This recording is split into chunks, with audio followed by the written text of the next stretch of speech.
La plupart des êtres aiment dans un état d'hypnose. Ils appellent cela une rencontre. En réalité, c'est une fuite. Après un véritable éveil, quelque chose se fissure. L'amour ne sonne plus comme une promesse. Il sonne creux, presque comme un mensonge répété trop longtemps. La passion qui autrefois brûlait devient suspecte, trop intense, trop urgente, comme un feu allumé pour ne pas voir le froid à l'intérieur. Et une question commence à te hanter. Et si ce que tu appelais amour n'avait jamais été de l'amour? Jung l'avait compris. Ce que tu refuses de regarder en toi, la vie te le présente sous la forme d'un destin, pas comme un cadeau, comme une épreuve. L'amour romantique n'est souvent rien d'autre qu'un miroir mal compris. Tu ne rencontres pas l'autre, tu te rencontres toi-même, mais à l'envers. Lacan allait plus loin. Aimer, c'est croire que l'autre va combler ce qui manque en toi. Une illusion douce, dangereuse, car ce qui repose sur le manque finit toujours par s'effondrer. La passion est une fièvre. Elle réchauffe, elle brûle, elle exalte. Puis elle te laisse vidé, confus, dépendant, comme après une nuit trop longue où l'âme a trop parlé. Nous avons tous connu ce moment, cette prosternation invisible, pas avec le corps, avec l'âme. Tu appelles amour ce qui n'est qu'un cri intérieur. Tu appelles connexion ce qui n'est qu'une reconnaissance de blessure. Deux manques qui se saluent et se prennent pour des élus. Et après l'éveil, quelque chose change à jamais. L'amour ne peut plus redevenir innocent. Cette vidéo n'est pas pour ceux qui consomment les émotions.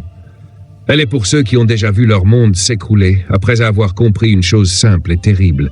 La passion n'était pas une preuve d'amour, mais un symptôme. Parlons clairement. Ce que la majorité appelle amour est une projection de l'inconscient. L'autre devient un écran, un support, un rôle. Celui que tu idéalisais n'a peut-être jamais existé. Il était une construction. Une réponse imaginaire à un vide réel. Jung appelait cela la projection psychique. Toi, tu l'as vécu comme une trahison. Ce moment précis où le charme tombe, où l'autre redevient banal, humain, décevant. Et tu te demandes, où est passée la magie? Elle n'a pas disparu. Elle n'a jamais été là. Mais si ce n'était pas une fin? Et si c'était le début d'un amour qui ne détruit plus? Marchons à travers les ruines de l'amour romantique. Regardons ce qu'il reste quand l'illusion meurt. Parfois, il ne reste rien, et parfois, il reste la liberté.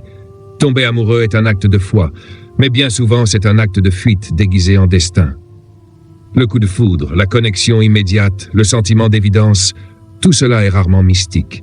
C'est psychique. Tu ne reconnais pas l'autre.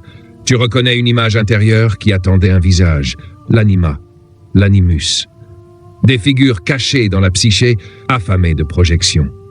Quand quelqu'un correspond à ce moule invisible, l'illusion démarre. Tu n'aimes pas. Tu imagines. Tu complètes les silences. Tu embellis les regards. Tu donnes une profondeur à ce qui n'était peut-être qu'un instant. Ce regard qui t'a bouleversé, tu l'as lu avec la fin de celui qui n'a jamais été vu. Ces mots qui t'ont touché, tu les as entendus avec l'oreille de celui qui attendait enfin d'être choisi. Et c'est ici que commence la vraie tragédie. Tu ne tombes pas amoureux de l'autre, tu tombes amoureux de parties de toi jamais reconnues, de blessures jamais écoutées, de l'enfant intérieur qui espère encore être sauvé. La passion devient alors un rituel, un autel intérieur. Et tu t'y sacrifies volontairement.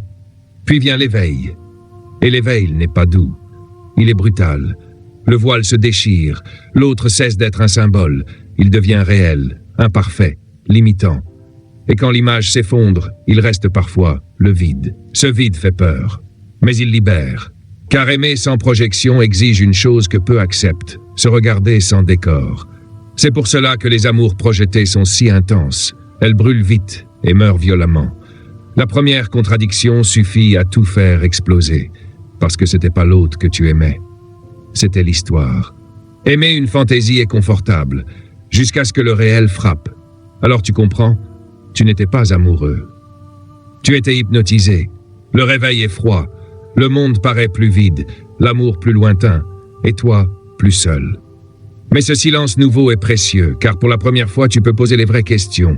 Qui est l'autre sans ce que j'ai projeté sur lui? Et surtout, qui suis-je quand je n'attends plus d'être sauvé? L'amour après l'éveil n'est plus une tempête. Il ne saisit pas. Il ne consomme pas. Il est calme, parce qu'il ne naît plus du manque, mais de la présence. Et c'est précisément pour cela que peu y parviennent. Parce que maintenant, tu sais, la majorité des « je t'aime » sont des appels à l'aide déguisés. Et une fois que tu le vois, tu ne peux plus faire semblant. La passion perd son éclat. Mais une autre lumière apparaît. Plus discrète, plus stable. La seule qui ne ment pas. Et observe ceci, plus tu te brises, moins on te respecte. Ressentir n'est pas le problème. Se laisser gouverner par l'émotion l'est. La majorité confond intensité et valeur. Ils explosent, ils se livrent, ils se justifient, et ils appellent cela amour. Le respect ne naît jamais de l'abandon. Il naît du contrôle, de la présence, de cette froideur calme de celui qui sait exactement où il se tient. L'éveil n'a rien d'un miracle. Il ne te rend pas lumineux. Il te démantèle. Il n'y a pas de musique céleste, pas de révélation douce. Seulement un silence brutal et le bruit sec des illusions qui se brisent une à une contre le sol. C'est ce moment précis où tu regardes la personne que tu dis aimer et où tu ne vois plus un destin. Tu vois un être humain, contradictoire, fragile, parfois décevant. Et ce regard-là serait supportable si tu avais appris à aimer le réel. Mais tu ne l'as jamais appris. On ne nous a pas enseigné l'amour. On nous a enseigné le scénario, les rôles, les promesses implicites. On nous a appris à aimer des masques, à attendre d'être sauvés par une histoire, à déposer de la poésie sur des silences que personne ne voulait écouter. Jung l'avait dit sans détour, la projection est l'un des plus grands obstacles à la connaissance de soi. Et quand cette projection tombe, ce n'est pas seulement l'autre qui s'effondre, c'est ton identité. Car tu perds plus qu'un visage idéalisé. Tu perds ton rôle, l'amant, le sauveur, celui qui se croyait choisi. Tous ces personnages s'évaporent, et il reste quoi? Le vide. Un vide si vaste qu'il ressemble à une mort intérieure, pas une mort spectaculaire, une extinction lente, silencieuse. Mais c'est exactement là que quelque chose bascule. Pour la première fois, tu ne regardes plus avec les yeux de la fantaisie, tu regardes avec les yeux de l'âme, et la question change. Ce n'est plus « est-ce qu'il ou elle va m'aimer ?» C'est « suis-je capable d'aimer sans attendre d'être sauvé ?» Voilà la vraie rupture, pas avec l'amour, avec la dépendance déguisée en amour, avec le théâtre, avec l'idée d'être une moitié incomplète en attente d'une autre moitié. Le prix est lourd, car perdre le scénario, c'est perdre l'appartenance. Tu réalises que presque tout autour de toi repose sur des fictions collectives, le couple parfait, l'amour réparateur, l'âme sœur censée guérir ce que personne n'a jamais regardé. Mais toi, tu ne peux plus jouer. Tu ne sais plus faire semblant. Et c'est ainsi que la solitude commence. Pas comme un choix héroïque, comme une conséquence. Tu veux encore aimer, mais tu refuses désormais de te mentir pour y arriver. Et c'est là que beaucoup s'effondrent. Car le monde exige des masques. Et l'amour qu'il vend, dans les films, les chansons, les promesses murmurées, est un amour construit sur des illusions partagées. Mais ton regard a changé, et tu le sais. Il n'y a pas de retour possible au sommeil une fois que la lucidité s'est installée. Jung appelait cela un feu qui détruit les fantasmes, mais éclaire l'essentiel.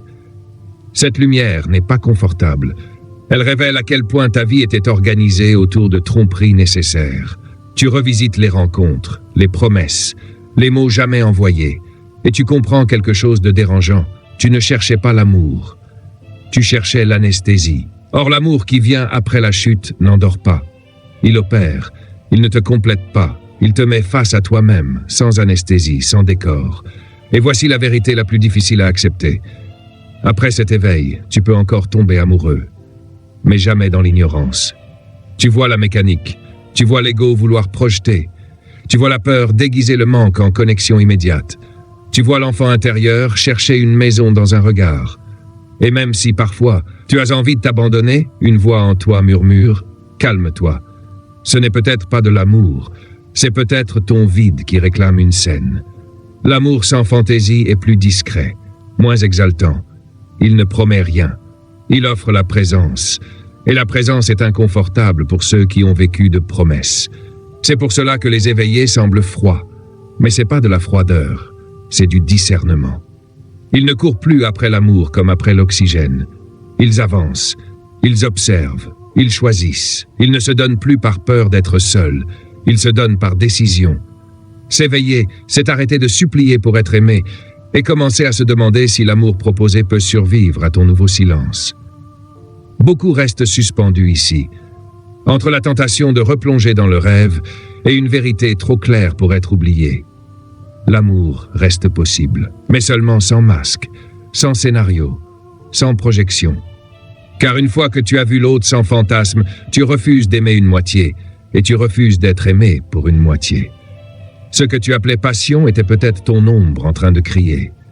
Jung nous a appris qu'en chacun de nous existe un territoire rejeté, un lieu sombre où nous enterrons ce que nous refusons de reconnaître, désir, peur, pulsion, douleur non traversée. Il a nommé ce lieu l'ombre.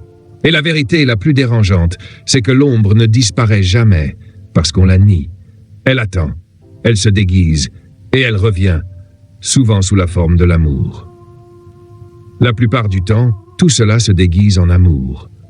Et c'est précisément ce qui le rend dangereux. Ce frisson dans la poitrine quand tu croises quelqu'un, cette tension nerveuse quand le téléphone reste silencieux, cette fixation que tu appelles intensité, comme si souffrir donnait une valeur au lien.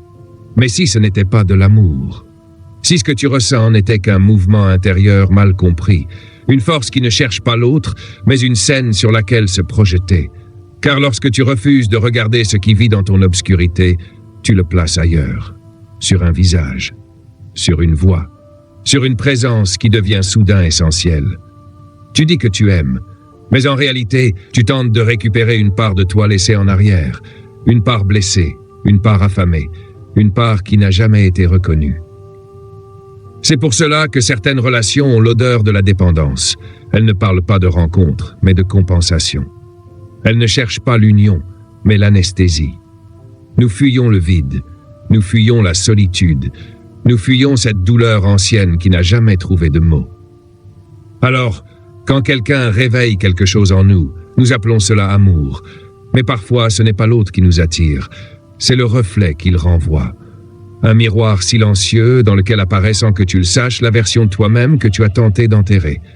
Le problème, c'est que l'ombre ne supporte pas la stabilité. Elle réclame de l'intensité, du conflit, de la jalousie, du chaos. Dans le déséquilibre, elle prospère.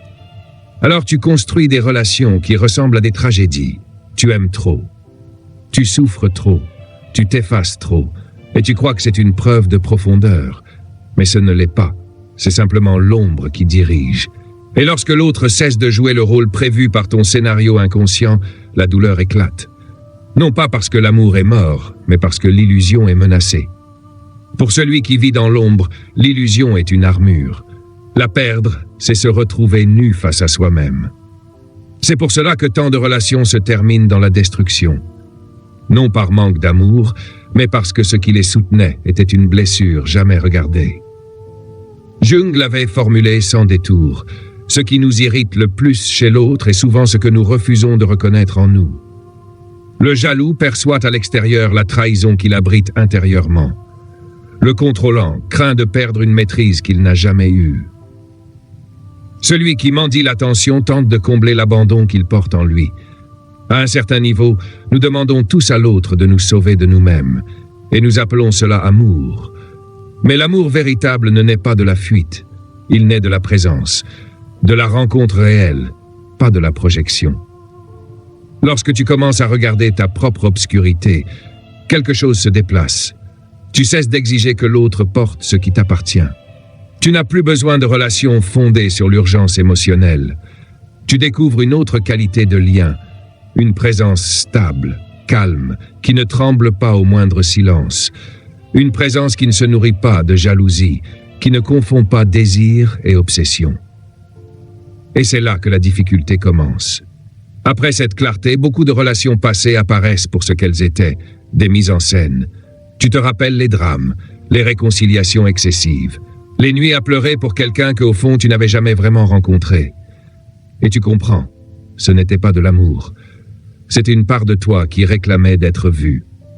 Mais maintenant tu vois, et voir change tout. L'urgence disparaît. La passion perd son venin. Ce qui ressemblait à un ouragan se révèle être une demande de consolation émanant d'un endroit jamais accueilli. C'est ici qu'apparaît une liberté nouvelle. Tu n'attends plus que quelqu'un te répare, parce que tu as commencé à prendre soin de ce que tu fuyais. Mais cette liberté a un coût. La superficialité devient intolérable. Tu ne peux plus faire semblant quand le lien naît du manque et non du choix. Le désir est toujours là, mais il est lucide. Tu peux dire « je te désire », mais pas pour remplir un vide. Je te choisis, non par besoin, mais par clarté. C'est l'amour qui survient après la rencontre avec l'ombre. Moins de théâtre, plus de vérité. Et la vérité, même inconfortable, est le seul terrain fertile. Il arrive un moment où le cœur, fatigué de se heurter, s'arrête. Non pour renoncer, mais pour écouter. Et ce qu'il entend est ce que beaucoup redoutent le plus, le silence de soi-même. Jung appelait cela l'individuation. La confrontation lente et profonde entre ce que tu es et ce que tu évites d'être. C'est le moment où l'âme cesse de chercher un refuge à l'extérieur et décide de rentrer chez elle. Sur ce chemin, tu rencontres la solitude, mais pas celle qui écrase. Une solitude vaste, vivante, presque sacrée. Une solitude qui n'enferme pas, mais qui ouvre. Dans cet espace, tu comprends enfin, beaucoup de ce que tu appelais amour était un pacte inconscient de fuite réciproque. Vous fuyiez tous les deux, et vous appeliez cela passion. Mais la passion née de l'absence ne tient pas. L'individuation est douloureuse, parce qu'elle te révèle une vérité simple et brutale. Personne ne viendra te sauver. Le vide est le tien, et toi seul peux le traverser. Alors tu entres en toi-même. Tu découvres des pièces fermées, des souvenirs figés, des émotions jamais autorisées. Et dans ce silence, pour la première fois, tu t'accueilles sans négocier, sans mendier, sans attendre qu'on te choisisse. Tu apprends à te dire ce que tu attendais des autres, non comme un mantra creux, mais comme une nécessité vitale. Jung disait que le soi n'émerge que lorsque le masque et l'ombre cessent de s'opposer. Et cela ne se produit pas dans le bruit, mais dans la solitude consciente. Quand tu peux enfin demander « Qui suis-je sans regard ? Qui suis-je sans désir extérieur ? Ai-je une valeur sans être choisi ?» Ces questions sont dures, mais elles libèrent. Car lorsque les réponses apparaissent, même fragmentaires, tu n'as plus rien à prouver. Tu es. Et à partir de là, l'amour change de place. Il n'est plus une quête, il devient une rencontre, une présence à tes côtés, pas un socle sous tes pieds. Tu ne demandes plus à l'autre de te compléter. Parce que tu comprends enfin, tu n'as jamais été incomplet, seulement éloigné de ton intégrité. C'est ici que certains cessent de tomber amoureux, non par amertume, non par peur, mais parce qu'ils reconnaissent désormais l'illusion avant qu'elle ne les consume. Ils voient le manque déguisé en romantisme, le contrôle maquillé en soin, la désespérance d'être reconnu caché derrière le simple « je veux juste quelqu'un qui m'aime ». Et en voyant tout cela, ils comprennent. Ils ne peuvent plus entrer dans ce théâtre. L'individuation leur a appris une vérité que peu acceptent. Être seul est infiniment plus paisible que d'être mal accompagné par soi-même. Alors, quand un amour réel se présente, un amour qui ne cherche pas à réparer, ni à sauver, ni à consommer, il est accueilli avec révérence. Parce que désormais, l'amour n'est plus une urgence. C'est un choix qui n'attache pas, qui ne possède pas, qui ne demande rien. Un amour qui marche à côté, ni devant, ni derrière. Un amour qui ne questionne pas « Que peux-tu faire pour moi ?» mais plutôt « Que pouvons-nous construire sans que l'un de nous s'éteigne ?» Cet amour est rare, parce que peu de personnes traversent le désert de l'individuation, peu supportent le silence, peu se regardent vraiment sans le miroir de l'autre. Mais celui qui traverse découvre quelque chose d'indestructible, la paix de savoir que même si l'amour s'en va, toi, tu demeures. Car maintenant, tu es ta propre maison. Avant l'éveil, l'amour est un spectacle, un enchaînement de gestes répétitifs, de paroles calculées, de silences savamment orchestrés. Tu entres en scène sans t'en rendre compte, et te voilà à jouer le rôle, l'amant idéal, le sauveur blessé, incurable. Tout exécuté avec une perfection tragique. Et le public applaudit, parce que personne ne veut voir la réalité. Tout le monde veut ressentir l'illusion. Carl Jung l'avait compris. La majorité des relations sont des représentations inconscientes, des projets en poésie. Et nous jouons avec une telle intensité que nous oublions qui nous sommes derrière le personnage.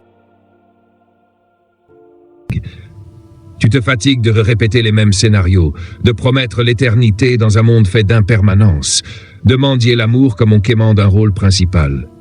Ce jour a un nom. Pour Jung, c'est le début de l'individuation. Pour d'autres, c'est la fin de l'innocence.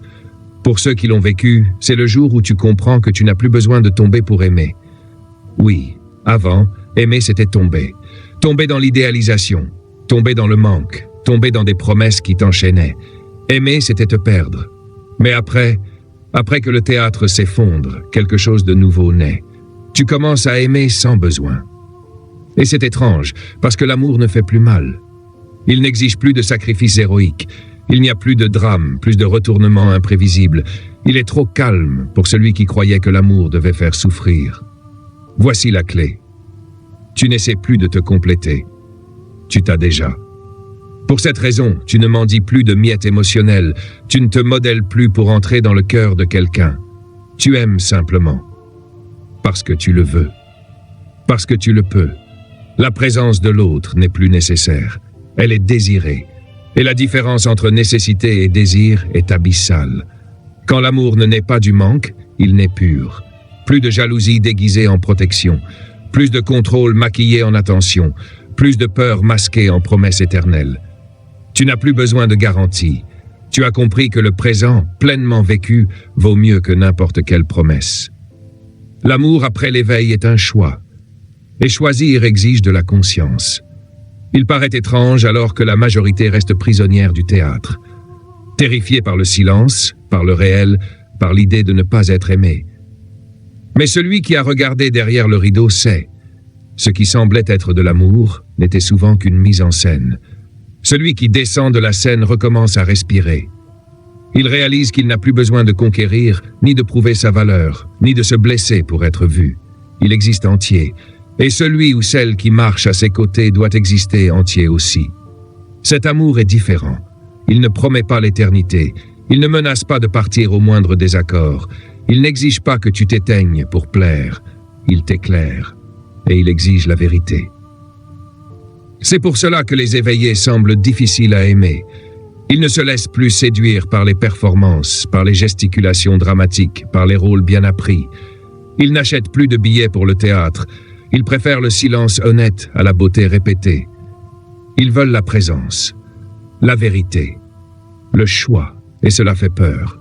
Parce que la majorité veut encore le conte de fées, la passion qui brûle jusqu'à aveugler, la dispute qui ravive le désir, l'absence qui nourrit la nostalgie. Mais les éveillés ne veulent pas de nostalgie fabriquée. Ils veulent la paix. Et la paix ne vend pas de billets. C'est pour cela que t'en marches seul.